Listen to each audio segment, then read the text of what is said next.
Hello student, कैसे हो आप सभी। फिजिक्स कैंपस के इस यूट्यूब चैनल में आप सभी का स्वागत है। यह चैनल आप सभी की आवश्यकताओं को देखते हुए बनाया गया है। जो स्टूडेंट मुझसे लाइव क्लास में जुड़े हुए हैं उनका कुछ पोर्शन जो लेट ज्वाइन हुए थे वो वहाँ पर छूट गया था। उस पोर्शन को भी यहाँ यूट्यूब के जरिए ही हम कंप्लीट करवाने की कोशिश करेंगे। जितने भी वीडियो तुम्हारी क्लासों के रह रहे थे वो सभी वीडियोज यहीं पर अपलोड कर दिए जाएंगे। इस चैनल में अदर्स चैनल या अदर टीचर्स की तरह बात नहीं की जाएगी कि कंप्लीट कंटेंट की बात तो करते हैं लेकिन देते कुछ नहीं है। ठीक है, टॉपिक करवाने की बात करते हैं। जब किसी टॉपिक को स्टार्ट करते हैं तो 2 लाइन के अंदर उस टॉपिक को कंप्लीट कर देते हैं। ऐसा यहाँ पर बिल्कुल नहीं होगा। यहाँ बिल्कुल जैसे हम ऑफलाइन क्लास में पढ़ते हैं उसी तरह हर शब्द को, हर टॉपिक को ठीक से समझ करके ही आगे बढ़ा जाएगा। हर कंसेप्ट को हम ठीक से क्लियर करेंगे और ज्यादा से ज्यादा हिंदी मीडियम का जो कंटेंट यहाँ पर ला सकते हैं उस कंटेंट को आप लोगों के सामने लेकर के आएंगे, बिल्कुल उसी तरह जिस तरह ऑफलाइन क्लास में हम बात करते हैं। जो स्टूडेंट मेरे से पहले से जुड़े हुए हैं वो सभी जानते हैं कि कुलदीप सर जो बोलते हैं वही करते हैं। इसीलिए पूरा विश्वास बना करके रखिए, यहाँ पर आपको वो सब कुछ मिलने वाला है जो अब तक हिंदी मीडियम में किसी भी टीचर ने आपको यहाँ लाइव क्लास के रूप में या कंटेंट के रूप में आपको यूट्यूब पर नहीं दिया है। तो चलो ठीक है, अपनी क्लास का वीडियो स्टार्ट करने से पहले आप सभी लोगों से चाहूंगा कि ज्यादा से ज्यादा लोगों को इसको शेयर कीजिएगा ताकि ज्यादा से ज्यादा स्टूडेंट इस चैनल का फायदा ले सके, क्योंकि आप सभी के हितों के लिए ये चैनल बनाया गया है। तो मेरी जो भी मंशा है आप लोगों का हित पूरा हो सके, यही हमारी छोटी सी मंशा है, तो वो भी पूरी हो सके। साथ ही इस चैनल को सब्सक्राइब कर दीजिएगा, लाइक कर दीजिएगा और बेल आइकन जरूर प्रेस कर दीजिएगा ताकि इस चैनल से रिलेटेड जो भी अगला वीडियो है वो अगला वीडियो आपको एज इट इज जब भी डाला जाए तब नोटिफिकेशन के रूप में मिल सके। चलो ज्यादा टाइम वेस्ट ना करते हुए अब हम हमारे टॉपिक पे आते हैं। हम बात कर रहे हैं क्लास 12 के चैप्टर नंबर 1 की, और चैप्टर नंबर 1 का नाम है वैद्युत आवेश तथा क्षेत्र। इस चैप्टर को स्टार्ट करने से पहले हम सबसे पहले चैप्टर का नाम समझना चाहते हैं कि ये चैप्टर का नाम क्या है, वैद्युत आवेश तथा क्षेत्र। और हम अगर इस चैप्टर का नाम समझना चाहते हैं तो नाम समझने के लिए हमको सबसे पहले 11th क्लास के टॉपिक पे जाना होगा। 11th क्लास में हमने एक टॉपिक किया था, टॉपिक था कण। टॉपिक था कण, और वहां हमने बात करी थी कि जो कण होता है वो मूलतः 3 प्रकार का होता है। कण मूलतः कितने प्रकार के होते हैं? 3 प्रकार के होते हैं। 3 कौन कौन से प्रकार के? पहले कण है द्रव्य कण, सेकंड आवेशित कण, और थर्ड हमने बताए थे उदासीन कण। इन कणों की परिभाषाएं जो है उनके नामों पर ही आधारित होती है।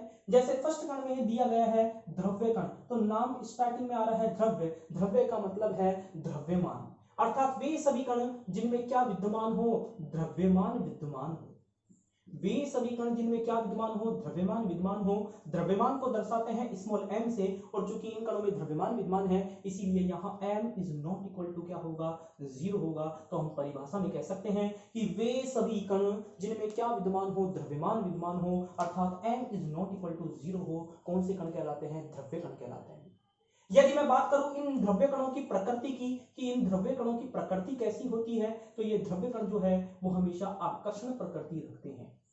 कौन सी प्रकृति रखते हैं? आकर्षण प्रकृति। फॉर ए प्रैक्टिकल, अगर हम प्रैक्टिकली करके देखें तो इस मार्कर को मैंने ऊपर की ओर फेंका, एक द्रव्य कण के रूप में द्रव्य कणों से निर्मित एक मार्कर था, जिसको जैसे मैंने ऊपर की ओर फेंका तो रिटर्न होकर के वापस मेरी ओर आ रहा है, अर्थात मेरी ओर या नीचे की ओर आकर्षित हो रहा है, जिससे पता लग रहा है कि जो द्रव्य कण है उन द्रव्य कणों की प्रकृति कैसी प्रकृति होती है? आकर्षण प्रकृति। प्रकृति में जितने भी द्रव्य कण पाए जाते हैं उन द्रव्य कणों में से ही कुछ ऐसे भी कण पाए जाते हैं जिनमें क्या पाया जाता है? आवेशित। आवेशित यानी आवेश, अर्थात इस कण के नाम में ही आगे शब्द आ रहा है आवेशित, जिससे पता लग रहा है कि यहाँ क्या विद्यमान होगा? आवेश विद्यमान होगा। साथ ही आवेशित कण जो है वो द्रव्य कणों से प्राप्त होते हैं, या द्रव्य कणों में ही कुछ विशिष्ट कण होते हैं। जब ये द्रव्य कण से आ रहे हैं तो द्रव्य कण की प्रॉपर्टी को भी एडजेक्टिव लेकर आएंगे। द्रव्य कण की प्रॉपर्टी क्या है? m is not equal to 0, अर्थात कहने का मतलब है द्रव्य कण से प्राप्त हुआ है इसलिए इनमें m is not equal to 0 तो होगा ही। लेकिन यहां पर नाम आ रहा है आवेशित, जिसके कारण हम कह रहे हैं आवेश विद्यमान है, और आवेश को दर्शाते हैं स्मॉल q या कैपिटल q से, इसलिए हम लिख सकते हैं q is not equal to 0। तो आवेशित कण की परिभाषा हो गई, प्रकृति में पाए जाने वाले वे सभी कण जिनमें द्रव्यमान के साथ साथ आवेश भी विद्यमान हो, कौन से कण कहलाते हैं? आवेशित कण कहलाते हैं। अर्थात जिनमें m is not equal to 0, q is not equal to 0 हो, कौन से कण कहलाते हैं? आवेशित कण हमारे कहलाते हैं। इन आवेशित कणों के आधार पर यदि अगर आगे हम बात करें कि जो ये द्रव्य कण है, अगर इन द्रव्य कणों में द्रव्यमान का मान 0 कर दिया जाए, अगर द्रव्य कणों में द्रव्यमान का मान 0 कर दिया जाए तो यह निश्चित है कि द्रव्य कण से ही आवेशित कण प्राप्त होते हैं, और जैसे ही द्रव्यमान 0 होगा तो निश्चित है आवेश भी 0 होगा, और इस प्रकार के कण ही कौन से कण कहलाते हैं? उदासीन कण कहलाते हैं। अर्थात उदासीन कण की परिभाषा आ गई कि ऐसे कण जिनमें द्रव्यमान m इक्वल टू 0 हो तथा आवेश q इक्वल टू 0 हो, उदासीन कण कहलाते हैं। और जो यहाँ द्रव्यमान होता है वो द्रव्यमान होता है ये विराम द्रव्यमान।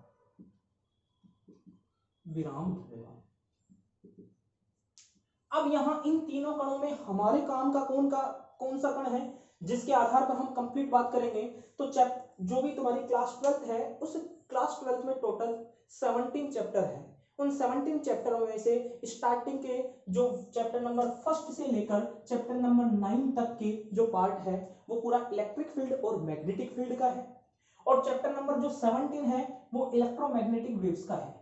यानी चैप्टर 1 से चैप्टर नंबर 9 तो जब तक का जो पोर्शन है वो विद्युत क्षेत्र और चुंबकीय क्षेत्र का है, और चैप्टर नंबर 17 जो है वो विद्युत चुंबकीय तरंगों से रिलेटेड है। और इन्हीं पोर्शन को समझने के लिए एक अकेला कण हमारा यहाँ पर जिम्मेदार होता है, और वो होता है आवेशित कण। अर्थात हमको पूरे कंटेंट को अगर समझना है तो हमारे यहाँ काम का कौन सा है? आवेशित कण है। और यहाँ चैप्टर नंबर 1 में भी हम इलेक्ट्रिक फील्ड से रिलेटेड बात कर रहे हैं, और उस इलेक्ट्रिक फील्ड, उस विद्युत क्षेत्र को समझाने के लिए भी हमारे पास यहाँ जरूरी कौन सा है? आवेशित कण। इसलिए मूल रूप से हम यहाँ पर कौन से कण को अच्छे से समझना चाहते हैं? आवेशित कण। अब बात कर लेते हैं आवेशित कण की। जिस प्रकार द्रव्य कणों की आकर्षण प्रकृति होती है, उसी प्रकार आवेशित कणों के अगर प्रकार हम देखें तो आवेशित कण जो होते हैं वो मूलतः 2 प्रकार के होते हैं। ये आवेशित कण जो होते हैं वो मूलतः कितने प्रकार के होते हैं? 2 प्रकार के होते हैं। 2 प्रकार कौन कौन से? पहला आवेशित कण, फर्स्ट टाइप है धनावेशित कण। धनावेशित यानी पॉजिटिव पार्टिकल्स, धनावेशित कण। और सेकंड होता है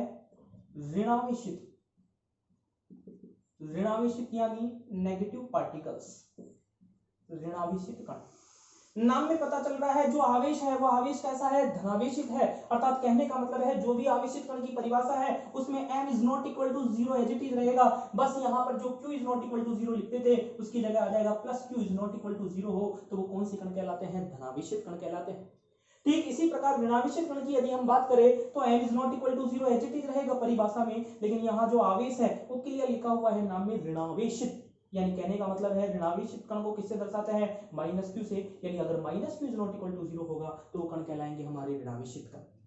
यानी आवेशित कण जो है वो आवेशित कण कितने प्रकार के हुए हैं? 2 प्रकार के। कौन कौन से? धनावेशित और ऋणावेशित। धनावेशित कण m is not equal to 0 plus q is not equal to 0, कौन से कण कहलाते हैं? धनावेशित कण कहलाते हैं।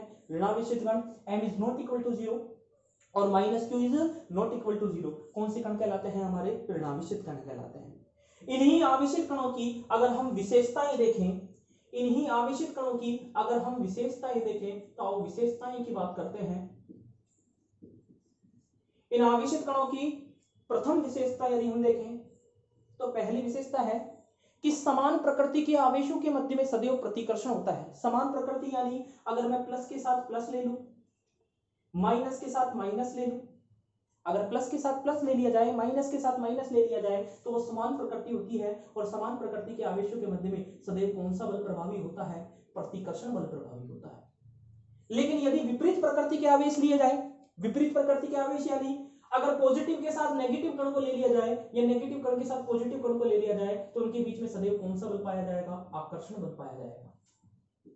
यानी यहां से पता लग रहा है कि जिस प्रकार द्रव्य कण आकर्षण प्रकृति रख रहे थे, लेकिन आवेशित कण जो है वो आकर्षण प्रकृति रखते ही हैं, लेकिन आकर्षण प्रकृति के साथ साथ और कौन सी प्रकृति भी रखते हैं? प्रतिकर्षण प्रकृति भी रखते हैं।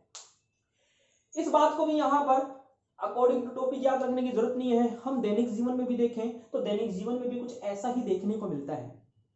और सीधी सी बात है भाई, फिजिक्स जो है वो फिजिक्स कहां से निकल के आती है? प्रकृति से ही तो निकल के आती है, क्योंकि फिजिक्स की भी डेफिनेशन होती है प्राकृतिक तथा प्रकृति के नियमों में परिवर्तन से संबंधित अध्ययन की जाने वाली जो शाखा है वही भौतिक विज्ञान अर्थात फिजिक्स कहलाती है। हम सुबह दैनिक जीवन में उठने से लेकर के रात को सोते हैं तब तक क्या क्या क्रियाएं करते हैं, वह सभी क्रियाएं, चारों तरफ जो भी हम नेचर में परिवर्तन देखते हैं, प्रकृति में जो भी परिवर्तन देखते हैं, वो सब कुछ किसके अंदर आता है, इसी फिजिक्स के अंदर तो आता है। तो अलग से अगर हम फिजिक्स को पढ़े हैं इस तरह से तो कहां तक पढ़ सकते हैं, अगर हम प्रकृति के तौर पर इसको समझने की कोशिश करें तो मैं सही समझता हूं कि आसानी से हम इन टॉपिकों की बात कर सकते हैं और समझ सकते हैं। कैसे भाई, हम दैनिक जीवन में यदि देखें तो देखो हम जानते हैं कि गर्ल्स गर्ल्स के बीच में कभी नहीं बनती है, बॉयज बॉयज के बीच में कभी नहीं बनती है, लेकिन गर्ल्स और बॉयज के बीच में सदैव बनती है। यदि मैं पॉजिटिव चार्ज को बॉयज कहूं, नेगेटिव चार्ज को गर्ल्स कहूं, तो देखो बॉयज बॉयज के बीच में कभी नहीं बनती है, गर्ल्स गर्ल्स के बीच में कभी नहीं बनती है। नहीं बनने का मतलब है कि उनके बीच में कौन सा बल प्रभावी होता है, प्रतिकर्षण बल प्रभावी होता है।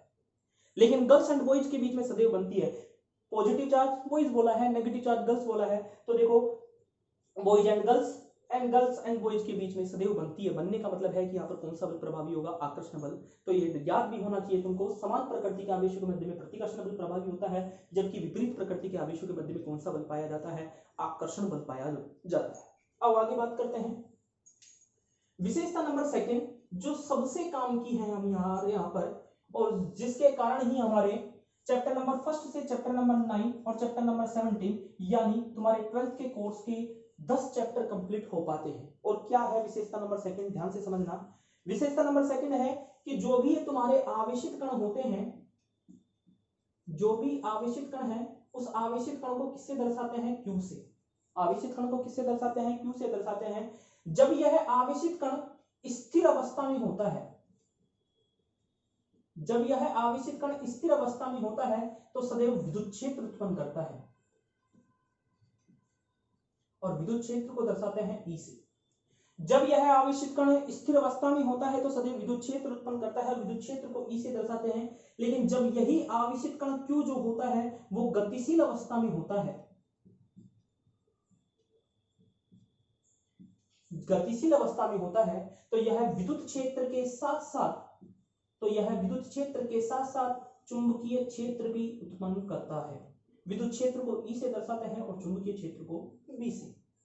लेकिन यदि यही आवेशित कण कंपनशील अवस्था में हो,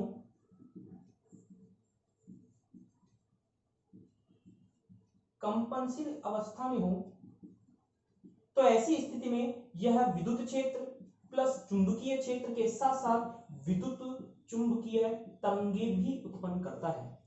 अर्थात कहने का मतलब है कि आवेशित कण हमारा एक है, लेकिन यही एक आवेशित कण विद्युत क्षेत्र भी उत्पन्न कर रहा है, यही एक आवेशित कण विद्युत क्षेत्र और चुंबकीय क्षेत्र उत्पन्न कर रहा है, और यही आवेशित कण उन क्षेत्रों के साथ साथ विद्युत चुंबकीय तरंगे भी उत्पन्न कर रहा है। इसलिए मैंने तुमसे कहा था कि जो भी तुम्हारा 12th का कोर्स है, उस चैप्टर 12th के कोर्स में चैप्टर नंबर 1 से 9 तक तुम्हारे इलेक्ट्रिक फील्ड और मैग्नेटिक फील्ड यानी विद्युत क्षेत्र और चुंबकीय क्षेत्र आ जाते हैं, और चैप्टर नंबर 17 जो इलेक्ट्रिक मैग्नेटिक वेव्स का है, विद्युत चुंबकीय तरंगों का है, वो भी यहाँ से कंप्लीट हो जाता है, सिर्फ एक अकेली एक प्रॉपर्टी को समझने पर। इसलिए ध्यान देना, अगर हमने इलेक्ट्रिक फील्ड को ठीक से समझ लिया तो मैग्नेटिक फील्ड अपने आप हमारा अच्छे से क्लियर हो जाएगा। बस शर्त है कि तुम्हारे विद्युत क्षेत्र का जो पोर्शन है वो अपने आप क्लियर होना चाहिए। चैप्टर नंबर 1 से लेकर चैप्टर नंबर 6 तक का जो पोर्शन है वो इलेक्ट्रिक फील्ड अर्थात विद्युत क्षेत्र का है तुम्हारा। चैप्टर नंबर 7 से लेकर के चैप्टर नंबर 9 तक का जो पोर्शन है वो मैग्नेटिक फील्ड अर्थात चुंबकीय क्षेत्र का है तुम्हारा, और चैप्टर नंबर 17 जो है वो विद्युत चुंबकीय तरंगे अर्थात इलेक्ट्रोमैग्नेटिक वेव्स का है तुम्हारा। इसीलिए अगर इस एक अकेली सेकंड प्रॉपर्टी से मैं देखूं तो वही आवेशित कण जो है वह विद्युत क्षेत्र उत्पन्न कर रहा है, यही आवेशित कण चुंबकीय क्षेत्र भी उत्पन्न कर रहा है, यही आवेशित कण विद्युत चुंबकीय तरंग भी उत्पन्न कर रहा है। जब उत्पन्न करने वाला एक ही है, एक के कारण ही सभी की उत्पत्ति हो रही है, तो सीधी सी बात है भाई इन तीनों में कहीं ना कहीं संबंध भी होगा। इसलिए मैं कह रहा हूं कि अगर इलेक्ट्रिक फील्ड अच्छे से पढ़ोगे तो मैग्नेटिक फील्ड अच्छे से समझ में आएगा, मैग्नेटिक फील्ड और इलेक्ट्रिक फील्ड अच्छे से पढ़ लिया तो इलेक्ट्रोमैग्नेटिक वेव्स अच्छे से समझ में आएंगी। आ रही है क्या यहां तक बात समझ में? चलो आगे बात करते हैं। देखो सभी टीचर्स का पढ़ाने का तरीका सभी का अलग अलग होता है, कुछ सभी को कंसेप्टों को अलग अलग करके पढ़ाते हैं, और कुछ जो है वो एक चैन के रूप में पढ़ाते हैं कि पहले टॉपिक से दूसरा टॉपिक समझ में आ जाए, दूसरे से तीसरा समझ में आ जाए, ताकि अगर कहीं हम भूल भी जाएं तो पहले से दूसरा टॉपिक को याद किया जा सके। और पहले से दूसरे को समझना ही क्या कहलाता है, यहां समझना कहलाता है, बाकी तो फिर उस टॉपिक को रटना होगा। तो हम वही डीप जाकर के हर एक कंसेप्ट को क्लियर करने की कोशिश कर रहे हैं। और अभी फिलहाल हम इस चैप्टर के नाम को समझने की कोशिश कर रहे हैं। अभी हमने कोई पर्टिकुलर टॉपिक स्टार्ट नहीं किया, सिर्फ इस चैप्टर के नाम को समझने की कोशिश करी। और नाम को समझने के लिए हमने यहाँ आवेशित कण लिया। यह आवेशित कण दो प्रकार का था, धनावेशित और ऋणावेशित कण। इस आवेशित कण की दो प्रॉपर्टियां बताई कि समान प्रकृति के आवेशों के बीच में प्रतिकर्षण बल, विपरीत प्रकृति के आवेशों के बीच में आकर्षण बल। दूसरी प्रॉपर्टी बताई कि यह आवेशित कण जब स्थिर अवस्था में होगा तो विद्युत क्षेत्र उत्पन्न करेगा, गतिशील अवस्था में होगा तो विद्युत क्षेत्र और चुंबकीय क्षेत्र उत्पन्न करेगा, लेकिन कंपनशील अवस्था में होगा तो विद्युत क्षेत्र और चुंबकीय क्षेत्र के साथ साथ और क्या उत्पन्न करेगा, विद्युत चुंबकीय तरंगे भी उत्पन्न करेगा। स्थिर अवस्था यानी जैसे मैं मूलतः जिस अवस्था में हूं वहां से अगर विचलित नहीं हो रहा हूं, एज इट इज इसी तरह से बना हुआ हूं, तो ये मेरी स्थिर अवस्था में है। तो ऐसी स्थिति में अगर पार्टिकल्स ऐसे होगा तो ये विद्युत क्षेत्र उत्पन्न करेगा। लेकिन अगर ये अपनी मूल स्थिति से किसी एक निश्चित दिशा में विवेक से गति करेगा, विवेक से गति करेगा, तो यह विद्युत क्षेत्र के साथ साथ और चुंबकीय क्षेत्र भी उत्पन्न करेगा। लेकिन ये कंपन गति करे, कंपन गति यानी 11th क्लास में हम पढ़ चुके हैं वाइब्रेशनल मोशन। क्या होता है कि जब भी कोई कण अपनी माध्य स्थिति या साम्य स्थिति के इर्द गिर्द कंपन करे या इर्द गिर्द गति करे, तो वो इर्द गिर्द जो गति होती है वो इर्द गिर्द गति ही कौन सी गति कहलाती है, कंपन गति। फॉर एग्जाम्पल, एक फनी एग्जाम्पल अगर हम लेना चाहे तो हम कह सकते हैं कि जिस भी बेंच में क्लास में तुम बैठे हुए हो, अगर तुम्हारे क्लासमेट ने उस बेंच के नीचे आलपिन लगा दी, तो ऐसी स्थिति में तुम बैठोगे, नीचे से आलपिन लगी फिर खड़े होगे, फिर बैठोगे, आलपिन लगी फिर खड़े होगे, फिर बैठोगे, फिर आलपिन लगेगी फिर खड़े होगे, बार बार ये प्रक्रिया चलती रहेगी। तो ऐसी स्थिति के अंदर तुम्हारी माध्य स्थिति क्या थी, उस बेंच पर बैठना, लेकिन बार बार आलपिन लग रही है तो तुम बार बार ऊपर नीचे हो रहे हो उस माध्य स्थिति के, यानी माध्य स्थिति के इर्द गिर्द गति कर रहे हो। और माध्य स्थिति के इर्द गिर्द गति ही कौन सी गति कहलाती है, तुम्हारी कंपन गति। कौन सी गति कहलाती है, कंपन गति। अगर अकॉर्डिंग टू हम 11th क्लास से एग्जांपल लेना चाहे तो 11th क्लास का एग्जांपल देखो, एक तनी हुई डोरी है, वो अपनी माध्य स्थिति में है, लेकिन अगर मैं उसको पकड़ के थोड़ा सा विचलित करूं तो ऐसी स्थिति में वो मूवमेंट करने लग जाती है। तो वो अपनी माध्य स्थिति के इर्द गिर्द थोड़ा ऊपर थोड़े नीचे जब ये मूवमेंट कर रही है तो वो गति उसकी कौन सी गति कहलाती है, कंपन गति कहलाती है। यानी कंपन गति का मतलब है कि कोई भी कण अपनी माध्य स्थिति के अगर थोड़ा दाएं थोड़ा बाएं थोड़ा ऊपर थोड़ा नीचे गति करे, यानी इर्द गिर्द गति करे, तो वो गति कहलाती है कंपन गति। और जब भी आवेशित कण कंपन गति करता है तो विद्युत क्षेत्र और चुंबकीय क्षेत्र के साथ साथ क्या उत्पन्न करता है, विद्युत चुंबकीय तरंगे उत्पन्न करता है। और इन्हीं का जो ये गुण है, ये गुण ही कहलाता है वैद्युत आवेश। ये गुण ही क्या कहलाता है, वैद्युत आवेश। तो बताओ, वैद्युत आवेश ही तो समझना चाह रहे थे हम, चैप्टर का नाम ही क्या है, वैद्युत आवेश। तो मैंने भी ये कहा कि जो ये कण है, ये जो कण है जिनमें इस प्रकार का ये गुण पाया जा रहा है कि ये स्थिर अवस्था में विद्युत क्षेत्र उत्पन्न कर रहा है, गतिशील अवस्था में विद्युत क्षेत्र और चुंबकीय क्षेत्र उत्पन्न कर रहा है, और कंपनशील अवस्था में विद्युत क्षेत्र और चुंबकीय क्षेत्र के साथ साथ विद्युत चुंबकीय तरंग उत्पन्न कर रहा है। तो ये गुण जो है इनका, ये गुण ही क्या कहलाता है, वैद्युत आवेश कहलाता है। तथा इसी आवेश के कारण जो क्षेत्र उत्पन्न होता है उसे क्षेत्र को ही क्या कहते हैं, विद्युत क्षेत्र। और इस तरह से हमारा चैप्टर का नाम कंप्लीट हुआ, वैद्युत आवेश तथा क्षेत्र। तो ये हमने चैप्टर का नाम समझा है। अब समझते हैं चैप्टर के टॉपिकों को, तो एक के बाद एक लेकर के इन चैप्टर के टॉपिकों को आगे की ओर चलते हैं हम।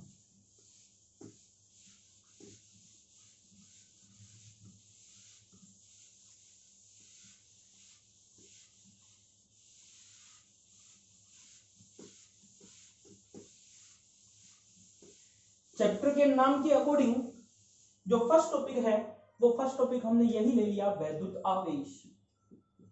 और वैद्युत आवेश को अभी अभी हम समझ चुके हैं। क्या समझा कि प्रकृति में जितने भी कण पाए जाते हैं उन कणों में से कुछ ऐसे कण पाए जाते हैं जो स्थिर अवस्था में होते हैं जब विद्युत क्षेत्र उत्पन्न करते हैं, गतिशील अवस्था में होते हैं जब विद्युत क्षेत्र और चुंबकीय क्षेत्र उत्पन्न करते हैं, लेकिन कंपनशील अवस्था में विद्युत क्षेत्र और चुंबकीय क्षेत्र के साथ साथ विद्युत चुंबकीय तरंगे भी उत्पन्न करते हैं। और उन कणों को ही आवेशित कण कहते हैं, तथा उन कणों का ये गुण है, वो गुण ही क्या कहलाता है, वैद्युत आवेश। मैंने कहा प्रकृति में जितने भी कण पाए जाते हैं उनमें से कुछ ऐसे कण पाए जाते हैं जो जब स्थिर अवस्था में होते हैं तो कौन सा क्षेत्र उत्पन्न करते हैं, विद्युत क्षेत्र। जब यह गतिशील अवस्था में होते हैं तो कौन सा क्षेत्र उत्पन्न करते हैं, विद्युत क्षेत्र और चुंबकीय क्षेत्र। लेकिन जब ये कंपनशील अवस्था में होते हैं तो क्या उत्पन्न करते हैं, विद्युत क्षेत्र प्लस चुंबकीय क्षेत्र और प्लस विद्युत चुंबकीय तरंगे।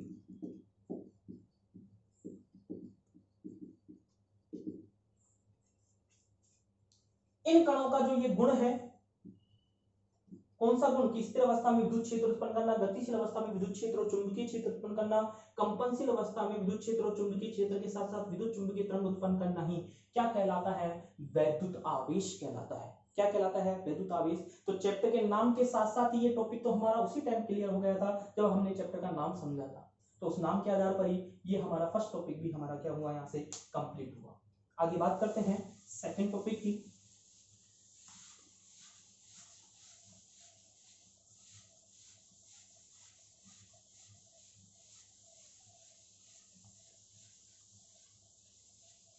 जो स्टूडेंट पहले मुझसे पढ़ चुके हैं वो देखकर इस वीडियो को ये एनालिसिस जरूर कर लेंगे कि कुलदीप सर ने जो ऑफलाइन क्लास में पढ़ाया है बिल्कुल उसको में से कुछ भी कट नहीं किया है, बिल्कुल पूरा का पूरा कंटेंट यहाँ पर रखा हुआ है।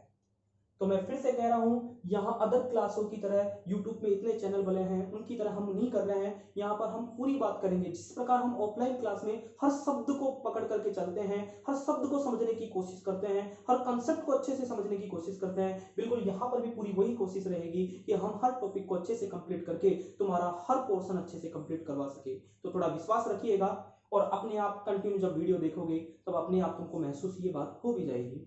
चलो आगे बात करते हैं। सेकंड टॉपिक घर्षण वैद्युत।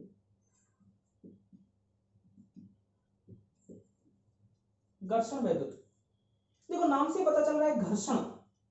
अगर दैनिक जीवन में देखें घर्षण किसे कह रहे हैं? जब हम एक वस्तु और दूसरी वस्तु, सपोज दैट ये पहली वस्तु है कोई दूसरी वस्तु है, इनको आपस में हम रगड़ रहे हैं तो इस रगड़ने को ही साइंस में क्या कहते हैं? घर्षण कहते हैं। और उस घर्षण के कारण जो वैद्युत उत्पन्न हो रही है उसे ही क्या कह रहे हैं? घर्षण वैद्युत। लेकिन इस घर्षण वैद्युत को एक्सप्लेन करने के लिए एक प्रैक्टिकल किया गया और वो प्रैक्टिकल को करने वाले वैज्ञानिक थे थैलस। सबसे पहले प्रैक्टिकल किसने किया? इस पर वैज्ञानिक थैलस ने किया। क्या प्रैक्टिकल कर रहे हैं वैज्ञानिक थैलस? आओ देखते हैं। वैज्ञानिक थैलस ने क्या किया? एक एम्बर की छड़ ली, एक कुचालक पदार्थ एम्बर की छड़ ली। किसने ली? वैज्ञानिक थैलस ने। और साथ ही एक ऊनी कपड़ा लिया। कौन सा कपड़ा लिया? ऊनी कपड़ा। और ये ऊनी कपड़ा भी कैसा है? कुचालक। हम जानते हैं ऊन जो होती है वो वैद्युत की कुचालक होती है, उसमें वैद्युत धारा का चलन आसानी से नहीं किया जा सकता। इसका मतलब है कि ऊनी कपड़ा भी कुचालक है और एम्बर की छड़ जो है वो भी कैसा है? कुचालक है। तो दो कुचालक पदार्थ लिए। इन दोनों कुचालक पदार्थों में प्रारंभ में कोई भी घर्षण नहीं करवाया और बिना घर्षण कराए जो एम्बर की छड़ है, सपोज दैट ये एम्बर की छड़ है और ये हमारे पास ऊनी कपड़ा है और हमने कोई घर्षण नहीं करवाया इन दोनों के बीच में। जब हम घर्षण नहीं करवा रहे तो दोनों के दोनों पदार्थ कैसे हमारे? कुचालक है। दोनों पदार्थ कुचालक है, इसका मतलब है कि प्रारंभ में यदि हम बात करें तो प्रारंभ में इस एम्बर की छड़ पर भी Q इक्वल टू कितना होगा? 0, क्योंकि कुचालक है। कुचालक यानी कोई आवेश यहां पर नहीं है। और प्रारंभ में इस ऊनी कपड़े में भी आवेश का मान कितना होगा? 0। तो प्रारंभ में बिना घर्षण करवाए मैंने इस एम्बर की छड़ को कागज के अन्य कुचालक पदार्थ लिया, मैंने कागज, और उस कागज के छोटे छोटे टुकड़ों के पास लेकर के गया। जैसे मैं कागज के छोटे छोटे टुकड़ों के पास लेकर के जाता हूं तो मैंने पाया कि ऐसी स्थिति में ये कागज के छोटे छोटे टुकड़े इस एम्बर की छड़ की ओर ना आकर्षित होते हैं ना प्रतिकर्षित होते हैं, अपनी जगह एज इट इज बने रहते हैं, यानी उन पर कोई भी प्रभाव नहीं पड़ता है। क्यों नहीं पड़ रहा है? क्योंकि अभी घर्षण नहीं करवाया है, चार्ज कितना है? 0।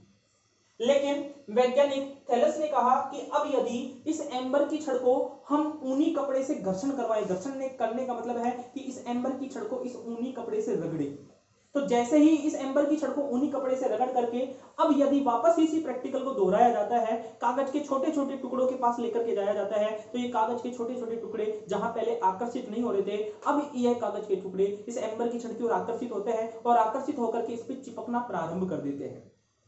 थैलस ने देखा कि भाई ये प्रोसेस क्यों हो रही थी? पहले तो नहीं चिपक रहे थे, लेकिन घर्षण के बाद ऐसा क्या हुआ कि जिसके कारण ये कागज के छोटे छोटे टुकड़े निकल करके यहाँ एम्बर की छड़ पर आकर के चिपकना प्रारंभ कर देते हैं।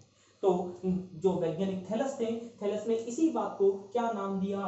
वैद्युत। थैलस ने कहा कि जहां पहले घर्षण नहीं हो रहा था तो वैद्युत उत्पन्न नहीं हो रही थी, लेकिन घर्षण कराने के बाद में क्या उत्पन्न हो चुकी है, इस एम्बर की छड़ में वैद्युत उत्पन्न हो चुकी है। यानी कहने का मतलब है वैद्युत को ही क्या कहते हैं, आवेश कहते हैं। क्या कहते हैं, आवेश कहते हैं। अर्थात कहने का मतलब है कि प्रारंभ में जब घर्षण नहीं करवा रहे थे तब तो चार्ज 0 था, लेकिन घर्षण के जब बाद हम बात करें तो घर्षण के बाद इस एम्बर की छड़ में भी Q is not equal to 0 होगा, और घर्षण के बाद इस ऊनी कपड़े में भी charge Q is not equal to क्या होगा, 0। अर्थात दोनों में क्या उत्पन्न हो जाता है, आवेश उत्पन्न हो जाता है। वैज्ञानिक थैलस ने एक प्रैक्टिकल और किया। वैज्ञानिक थैलस ने कहा कि अब यदि मैं इस एम्बर की छड़ को ऊनी कपड़े से ना रगड़ करके अगर रेशम के कपड़े से रगड़ूं, किसके कपड़े से, रेशम के कपड़े से, तो ये लो भाई रेशम का कपड़ा लिया और रेशम के कपड़े से रगड़ करके देखा, और रेशम के कपड़े से रगड़ करके अब इस एम्बर की छड़ को वापस कुचालक पदार्थ कागज के छोटे छोटे टुकड़ों के पास लेकर के जाता हूं, तो वैज्ञानिक थैलस ने देखा कि अब ये टुकड़े फिर भी कोई इफेक्ट नहीं हो रहा है। यानी कहने का मतलब है अब ये टुकड़े रेशम के कपड़े से रगड़ने के बाद में भी इन पर कोई भी आकर्षण बल प्रभावी नहीं हो रहा है, अर्थात ये इस छड़ की ओर आकर्षित नहीं हो रहे। इससे पता लगा वैज्ञानिक थैलस को कि अगर तुमने एम्बर की छड़ ली है तो एम्बर की छड़ के साथ फिक्स होगा कि ऊनी कपड़ा ही होगा। अर्थात जो भी हम दो पदार्थ लेंगे जिनके मध्य में घर्षण करवा रहे हैं वो उपयुक्त कुचालक पदार्थ होने चाहिए। उपयुक्त कुचालक पदार्थ का मतलब है कि एम्बर की छड़ है तो एम्बर की छड़ के साथ फिक्स रहेगा कि कौन सा कपड़ा लिया जाएगा, सदैव ऊनी कपड़ा ही लिया जाएगा। इसीलिए वैज्ञानिक थैलस ने परिभाषा दी कि जब किन्हीं दो उपयुक्त कुचालक पदार्थों को